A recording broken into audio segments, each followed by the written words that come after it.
एक 16 साल की बेटी साक्षी, उसको मोहम्मद साहिल ने चाकुओं से गोद के हत्या कर दिया।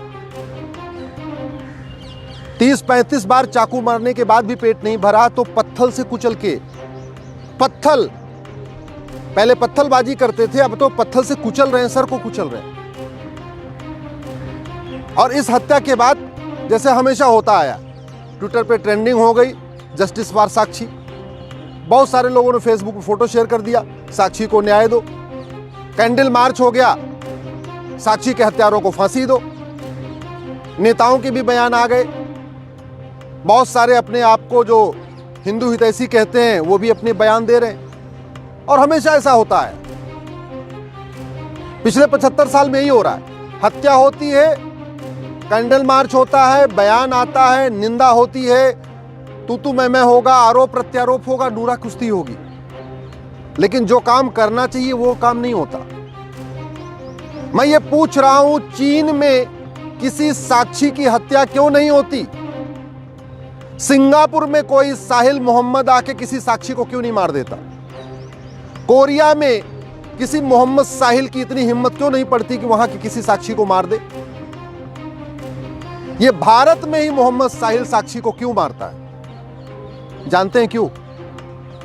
क्योंकि हमारा कानून घटिया है, हमारी शिक्षा व्यवस्था घटिया है। जब तक यह अल्पसंख्यक बहुसंख्यक का खेल खत्म नहीं होगा, तब तक मोहम्मद साहिल साक्षी को मारता रहेगा। जब तक इस देश में ये मदरसा मिशनरी स्कूल बंद नहीं होंगे और समान शिक्षा लागू नहीं होगी, तब तक मोहम्मद साहिल साक्षी को मारता रहेगा। जब तक इस देश में सारे पर्सनल लॉ खत्म नहीं होंगे, सबके लिए एक समान नागरिक संहिता नहीं बनेगी, तब तक कोई न कोई एक मोहम्मद साहिल किसी एक साक्षी को मारता रहेगा।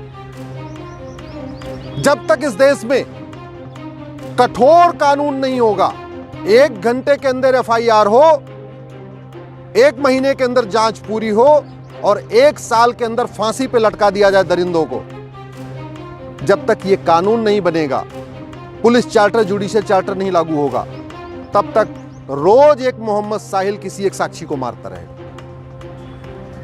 इसलिए मैं बार बार कहता हूं, तू मैं करने, निंदा करने, आरोप प्रत्यारोप करने, कैंडल मार्च करने, ट्विटर ट्रेंडिंग करने, फेसबुक पे लिखने, फांसी की मांग करने से फांसी नहीं होगी।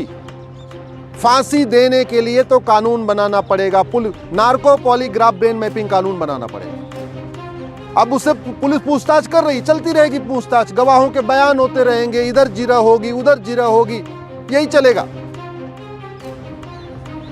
फांसी नहीं होगी। आज तक फांसी हुई किसको? कमलेश तिवारी के हत्यारों को फांसी हो गई क्या? बादल के हत्यारों को फांसी हो गई क्या? डॉक्टर नारंग के हत्यारों को फांसी हो गई? हिना तलरेजा के हत्यारों को फांसी हो गई? अंकित सक्सेना के हत्यारों को फांसी हो गई? कितने हत्यारों को फांसी हुई? इसके बावजूद फांसी मांग करते रहते। अरे भैया, फांसी की मांग करने से फांसी होनी होती तो अब तक 1000-2000 को फांसी हो गई होती, किसी को नहीं हुई। और कोई ऐसा दिन नहीं गुजरता जब भारत में कहीं न कहीं एक जगह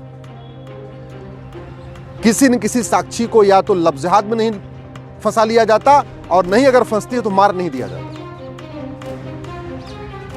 देखते देखते अफगानिस्तान में खत्म हो गए, पाकिस्तान में खत्म हो गए, बांग्लादेश में खत्म हो गए, हिंदुस्तान के 9 राज्यों में खत्म हो गए। भारत के 200 जिलों से पलायन हो रहा है। इसके बावजूद भी अभी जो काम होना चाहिए उसकी मांग करते ही नहीं। टीवी में डिबेट होती है, लेकिन जिहाद का समाधान क्या, उस पर चर्चा नहीं होती। पुलिस रिफॉर्म, जुडिशियल रिफॉर्म करना पड़ेगा जिहाद को रोकना है तो। ये जो विशेष कानून, विशेष दर्जा, विशेष योजना, विशेष जो स्पेशल स्टेटस है, इसको खत्म करना पड़ेगा। ये अल्पसंख्यक बहुसंख्यक का कॉन्सेप्ट खत्म करना पड़ेगा, माइनॉरिटी मेजॉरिटी का कॉन्सेप्ट खत्म करना पड़ेगा। मदरसा मिशनरी स्कूल बंद करना पड़ेगा, गुरुकुल शिक्षा लागू करनी पड़ेगी, वैदिक शिक्षा लागू करनी पड़ेगी, जिससे क्या खाना है, क्या नहीं खाना, क्या पढ़ना, क्या नहीं पढ़ना, क्या देखना, क्या नहीं देखना, क्या सुनना है, क्या नहीं सुनना, इस चीज का भाव बच्चे में बचपन में डालना पड़ेगा। ये पर्सनल लॉ खत्म करके समान नागरिक संहिता लागू करना पड़ेगा, तब जाके सबके बीच में प्रेम बढ़ेगा, तब जाके साक्षी बचेगी। ऐसे नहीं बचेगी बतौलेबाजी करने से, भाषणबाजी करने से। घुसपैठियों के खिलाफ फांसी देने का कानून बनाना पड़ेगा। जिहादियों को फांसी देने का कानून बनाना पड़ेगा।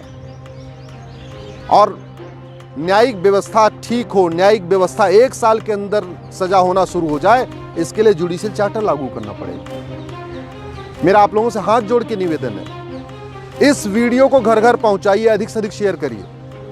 बहुत हो गया तू मैं, बहुत हो गया नूरा कुश्ती, बहुत हो गया आरोप प्रत्यारोप। इससे कुछ नहीं होने वाला। न जिहाद रुकेगा, न मजहबी उन्माद रुकेगा, न साक्षी बचेगी। देश को बचाना है, सनातन संस्कृति को बचाना है तो कानून बनाना पड़ेगा। Police reform, judicial reform, election reform करना पड़ेगा, एजुकेशन रिफॉर्म करना पड़ेगा। इसलिए मेरा आपसे निवेदन है, इस वीडियो को अधिक से अधिक लोगों तक पहुंचाइए। अपने सांसदों को टैग करके ट्वीट करिए, अपने क्षेत्र के विधायकों तक पहुंचाइए, अपने सारे व्हाट्सएप ग्रुप में फैलाइए।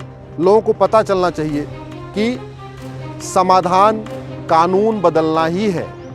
कानून बदलने से समाधान होगा, अच्छी अच्छी बातें करने से नहीं।